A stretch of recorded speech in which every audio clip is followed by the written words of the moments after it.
के लिए सदर ट्रंप का शुक्रिया अदा करते हैं। वज़ीर आज़म शहबाज शरीफ की जानिब से यह अहम बयान सामने आया है। उन्होंने कहा कि उम्मीद है दोनों फरीकैन जंगबंदी की पासदारी जारी रखेंगे और साथ ही साथ उन्होंने कहा कि पाकिस्तान तनाज़ात के मुज़ाकराती हल के लिए अपनी भरपूर कोशिशें जारी रखेगा। पाकिस्तान तनाज़ात के मुज़ाकराती हल के लिए भरपूर कोशिशें जारी रखेगा। जंगबंदी में तोसी की हमारी दरख्वास्त कबूल करने पर सदर ट्रंप का शुक्रिया अदा करते हैं, ऐसा कहना है वज़ीर आज़म शहबाज शरीफ का।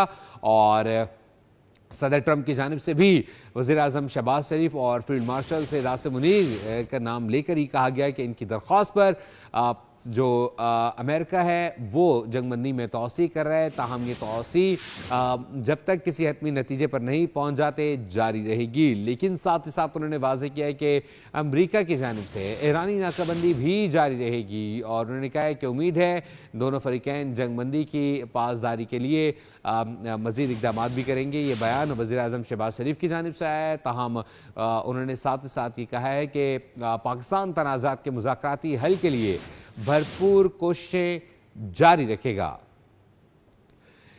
ईरान की जानिब से एक अहम बयान जो जंगबंदी में तोसी के बाद सामने आया है वो यकीनी तौर पर एक हार्ड वर्डिंग पर मुश्तमिल ये बयान है। उन्होंने कहा है कि हम ईरान की इस जो अमेरिका की तजवीज़ है उसे कबूल नहीं करते। उन्होंने कहा कि हारने वाला फरीक किसी भी तौर पर डिक्टेट नहीं कर सकता, लेकिन पाकिस्तान की जानिब से दोनों ममालिक को दरख्वास्त की गई थी जिस पर सदर ट्रंप की जानिब से वाज़ेह तौर पर इसका क्रेडिट पाकिस्तान और पाकिस्तानी क़यादत को देते हुए ये वाज़ेह किया गया कि ख़ास तौर पर पाकिस्तानी क़यादत वज़ीर आज़म शहबाज शरीफ और फील्ड मार्शल सैयद आसिम मुनीर की दरख्वास्त पर ये जंगबंदी में तोसी की जा रही है। जंगबंदी में जो तोसी का वक्त था वो ख़त्म होने वाला था, उससे चंद लम्हे पहले डोनाल्ड ट्रंप ने सोशल ट्रुथ पे जो अपना उनका सोशल मीडिया हैंडल है उस पर यह बयान जारी करते हुए वाज़ेह किया कि ट्रंप जो है वो इस जंगबंदी की तोसी में इसे मज़ीद जो है वो एक्सटेंड कर रहे हैं और ये जो अमल है वो पाकिस्तान की दरख्वास्त पर किया गया है।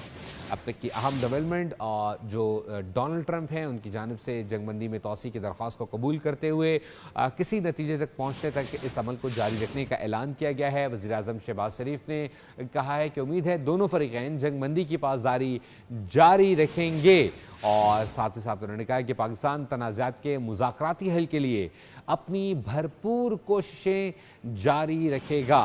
वज़ीर आज़म शहबाज शरीफ की जानिब से ये अहम बयान आया है। इसी पर बात करेंगे माहिर बैनुल-अक़वामी अमूर ज़ुबैर हुसैन साहब ने हमें ज्वाइन किया। सर बहुत शुक्रिया आपके कीमती वक्त का। ऐसे में पाकिस्तान मुकम्मल तौर पर ये बयान जारी कर रहा है, दरख्वास्त की है पाकिस्तान की जानिब से दोनों फरीकैन से, जबकि अमेरिका की जानिब से जो बयान आया है उसे वो कबूल किया गया है, क्रेडिट पाकिस्तान को दिया गया है। ताहम एक बार फिर हम देख रहे हैं कि ईरान की जानिब से कहा जा सकता है कि इश्तियाल मबनी जो है वो बयान है कि हम किसी भी तौर पर अमरीकी अहकामात या बयानात को हम मुस्तरद करते हैं।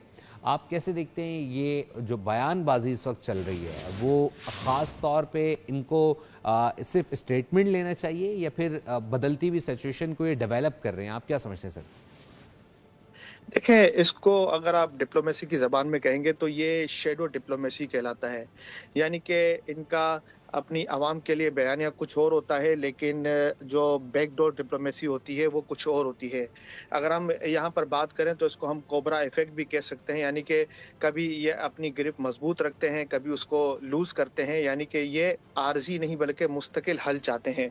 और अगर ख़ास तौर पे इस मामले को अगर हम कंपेयर करें 1980 से 1988 के दरमियान जो ईरान कॉन्ट्रा अफेयर है, यानी कि ईरान ने पहली बार ऐसा नहीं है कि अमेरिका को जो है अपने घुटनों पे लाया है। इराक ईरान जंग में जो है वो ईरान की सूरत हाल काफ़ी जो है वो खस्ता हो चुकी थी और वो जंग के काबिल नहीं रहा था। उस दौरान जो है इनको अशद ज़रूरत थी कि वो अमरीकी हथियार जो है वो किसी तरीके से हासिल करें। तो उन्होंने लबनान में जो है उस अमरीकी और दूसरे चंद गैर मुल्कियों को यरगमाली बनाया और उसके अंदर कुछ हाई प्रोफाइल लोग थे, यानी कि खित्ते के सीआईए का जो चीफ था वो भी यरगमाल हुआ, और मुख्तलिफ तालीमी इदारों के सरबराहान और चंद एक सहाफ़ी भी जो है उनको यरगमाल बनाया गया। और ये यरगमाल बनाने वाले जो थे वो शिया अस्करियत पसंद ग्रुप थे लेबनान के, जो कि ईरान के इशारे पे ये काम किया गया। उसके बाद इसी तरीके की एक शैडो डिप्लोमेसी की गई, यानी कि बैकडोर चैनल राब्ते हुए अमेरिका से, और अमेरिका को ये कहा गया क्योंकि हमारे पास जो है अमेरिकी और इस्राएली तर्ज के हथियार हैं, जो कि शाह ईरान के दौर में हमारा जो है इनके साथ मुआहदा था। उन हथियारों को अभी हम इस्तेमाल नहीं कर पा रहे क्योंकि आपने हमारे स्पेयर पार्ट्स रोके हुए हैं। तो वो इस बात पे जो है इन्होंने घुटने टेके कि उनके जो यरगमाली थे उनको आज़ाद कराना था। उस वक़्त अमेरिका में सदर रोनाल्ड रेगन थे, जिनको जो है ईरान की बात माननी पड़ी, लेकिन ये बैकडोर डिप्लोमेसी थी, यानी कि दुनिया के सामने ये चीज़ नहीं लाई गई, और इसराइल के ज़रिए जो है वो असला पहुँचाया गया ईरान में। यहाँ पर ये बात वाज़ेह करूँ कि ईरान जो है उसने असला डायरेक्ट इसराइल से नहीं लिया था, बल्कि इसराइल से वो पुर्तगाल असला गया, और पुर्तगाल के बाद जो है उसको ईरान के जो तेहरान के मेहराबाद एयरपोर्ट है उस पे उतारा गया। तो इस पूरे सिनेरियो में आप देखें कि अमेरिका ने जो है वो किस तरीके से ईरान की मदद की, और ईरान इस काबिल हुआ कि अमेरिकी हथियार को इस्तेमाल किया उन्होंने, और इराक को जो है पसपा करने की कोशिश की और अपनी सरहदों को महफूज किया। ये सारा बांडा जो है 1986 में लेबनान के एक अखबार ने जब बांडा फोड़ा तो फिर ये चीज़ मंजर आम पर आई। उसके बाद सदर रेगन ने जो है वो टीवी पे आके खिताब किया। पहले तो वो इससे इनकारी रहे कि उन्होंने जो है ईरान के साथ इस तरीके का मुआहदा किया ताकि वो अपनी यरगमालियों को आज़ाद करा सकें। फिर बाद में अपनी फेस सेविंग के लिए उन्होंने ये कहा कि ये सिर्फ़ और सिर्फ़ जो है अमेरिका की आवाम की भलाई के लिए किया गया। तो बिल्कुल इसी तरीके से आप देख सकते हैं कि इस वक़्त हालात कुछ इसी तरीके से हैं कि ये गरजने वाले बादल बन गए हैं, यानी कि ये बादल गरज तो रहे हैं, बरस नहीं रहे। इसका मतलब ये है कि अगर गरजने वाले बादल जो है वो बरस नहीं रहे, तो इसका मतलब बारिश का सौदा किसी बंद कमरे में हुआ है, और वो बंद कमरा इस्लामाबाद में था, जहाँ पर पहले ये सारे जो है स्क्रिप्ट लिखी जा चुकी है, और इस स्क्रिप्ट पे ईरान और अमेरिका जो है वो काम कर रहे हैं, और इसका क्लाइमेक्स इस्लामाबाद में दोबारा अब मुज़ाकरात होंगे तो होगा। सर आपने बहुत जामे और डिटेल विद एविडेंस बात कर दी। मैं ये जानना चाहूँगा, आप समझते हैं जो इस वक्त बयानात आ रहे हैं ईरान की जानिब से एक अरसा न्यूक्लियर के बिहाफ पर जो उस पर सेंक्शंस लगी और दीगर जो सेंक्शंस थी उसने इतना अरसा मुश्किलात काटी। अब इनरिच यूरेनियम से मुताल्लिक जब बात होती है तो ये पब्लिकली बात आना इसलिए उनके बयानात इतने हार्श आ रहे हैं या वाकई इस मामले को लेके वो बहुत ज़्यादा संजीदा है? आप इस चीज़ को कैसे देखते हैं?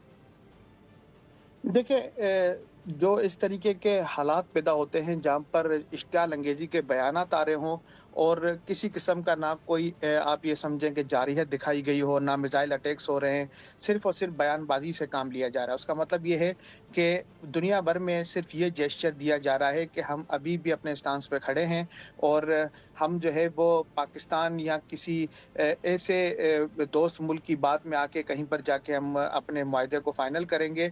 अदरवाइज़ हम दोनों तरफ से जो है, एक तरफ ईरान अपना गुस्सा दिखा रहा है, तो दूसरी जानिब सदर ट्रंप जो है वो अपनी अना दिखा रहे हैं। तो इन दोनों सूरत हाल में आपको ये समझ आनी चाहिए कि अगर मिसाल है कि बात जारहियत तक होती और ये मामला संभलने वाला ना होता, तो ये बयानबाजी से निकलकर दोबारा जो है ये बैटलफील्ड में आ चुके होते और एक दूसरे पे हमला कर चुके होते, और इस वक्त सिनेरियो टोटल डिफरेंट होता। अभी ट्रंप की जानिब से बयान आना कि जब तक कोई मुकम्मल हल नहीं निकल जाता तो उस वक्त तक जो है वो जंगबंदी जारी रहेगी, ये इस बात की अलामत है कि टोटल स्क्रिप्ट जो है वो कंप्लीट है। अब सिर्फ जो है मुज़ाकरात की मेज़ पे बैठना है और इस तमाम तर मामले को वाइंड अप करना है। जब मैंने आपको बताया कि ईरान कॉन्ट्रा अफेयर के अंदर जो इसके ऊपर तो बाकायदा एक फ़िल्म भी बनी थी 1988 में, जब इसराइल से असला जो है वो लाया जा सकता है तेहरान में, तो अमरीकी सरमाया जो है वो क्यों कर इस्लामाबाद से तेहरान नहीं जा सकता। तो इस वक़्त जो है वो ईरान के लिए बका की जंग है, ईरान के लिए जो है मईशत की जंग है, और अमेरिका के लिए जो है इस वक़्त फेस सेविंग का मामला है। पहले अमेरिका ने ये किया था कि इराक और ईरान जंग के अंदर दोनों फरीकैन को असला बेचा था और जंग को बैलेंस किया था, लेकिन यहाँ पर अमेरिका से ये गलती हुई है कि वो इसराइल और ईरान की जंग के माबैन खुद एक फरीक बन के सामने आए। अब इसराइल जो है वो पीछे हट गया है, और अमेरिका और ईरान जो है वो दुनिया के सामने हैं। तो ऐसी सिचुएशन के अंदर अमेरिका को अपनी फेस सेविंग करनी है, डोनाल्ड ट्रंप को जो है अपने आने वाले इंतखाबात की तैयारी करनी है, और अगर इन केस के ये बात होती है कि कोई एक फरीक अपना झुकाव दिखाता है तो उसके लिए आने वाले वक्तों में मुश्किल होगा। इसीलिए एक ऐसा न्यूट्रल वेन्यू जो इस्लामाबाद का है उसको मुंतखब किया गया है, ताकि अपनी आवाम को मुस्तकबिल में ये कहा जा सके कि हम तो जो है किसी दोस्त मुल्क की दावत पर गए और वहाँ पर जाके हमने आपस में कंप्रोमाइज़ किया, अदरवाइज़ हम जो है वो एक आलमी जो है आप समझ सकते हैं कि एक बहुत बड़े हरीफ हैं, और हम किसी टेबल पे बैठने के लिए तैयार नहीं थे। आप समझते हैं कि फिर ये जो बयानात हैं वो एक्चुअली